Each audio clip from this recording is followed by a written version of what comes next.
তো বলো বন্ধুরা, তোমরা সবাই কেমন আছো? আজকে অনেক দিন পর আমাদের পাড়ার ক্রিকেট মাঠে খেলতে চলে এসেছি। আমার সাথে শিবা এবং একটা ভাই রয়েছে, আর কেউ আসেনি।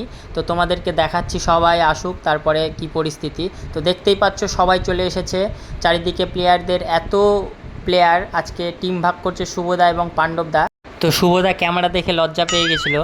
তো তারপরে ম্যাচটা আমরা জিতেছিলাম। তো সূর্য হাসছিল কারণ শুভদারা হেরে গিয়েছিল। খেলার মাঠে তোমাকে আমি অনেকদিন পরে পেয়েছি। আজকে শুভদার টিমে প্রথম ম্যাচটা খেললে, তো হেরে গেলে ভুলবশত। তো শুভদা খুব মন খারাপ করছে। তোমার বন্ধু হিসেবে শুভদাকে কিছু বলতে চাও?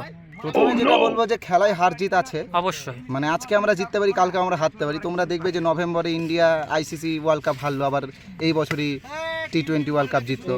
তো আমি শুভকে বলবো যে একটু ধৈর্য ধরতে। আমরা আছি যখন টিমে, এখন আমরা সব ফর্মে আছি, অসুবিধা নেই। এটা বলিং ফিল্ডিং এর একটু প্রবলেমের জন্য ম্যাচটা আমরা হারলাম। তো আশা করছি আগামী ম্যাচ থেকে আমরা খুব ভালো পারফরমেন্স করার চেষ্টা করব। তুমি কিছু বলবে আজকে?